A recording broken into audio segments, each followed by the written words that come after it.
আজ বানাবো বেগুন বাহার। প্রথমে বেগুনগুলো ভালো করে ধুয়ে কেটে নিতে হবে লম্বা লম্বি করে।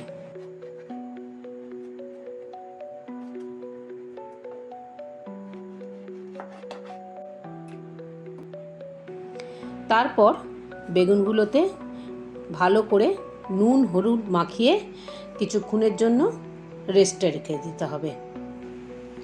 কিছুক্ষণ বাদে কড়াতে তেল দিয়ে আস্তে আস্তে বেগুনগুলো কড়ায় ছেড়ে দিতে হবে। ছেড়ে দিয়ে হালকা করে ভেজে নিয়ে বেগুনগুলো এক এক করে তুলে নিতে হবে। কড়াইতে আবার নতুন করে তেল দিয়ে নেব। তেলটা একটু গরম হয়ে গেলে আগে থেকে বেটে রাখা চারমগজ, কাজু, সাদা সর্ষে আর নারকেলের পেস্টটা দিয়ে নাড়তে হবে। কিছুক্ষণ নাড়ার পর কড়াইতে ফ্যাটানো টক দই আর পরিমাণ মতো নুন আর চিনি দিয়ে দিতে হবে।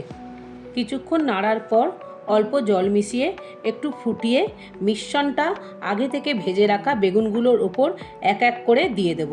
ব্যাস, আর কি, শেষে একটু টমেটো কেচাপ দিয়ে গরম গরম পরিবেশন করে দেবো।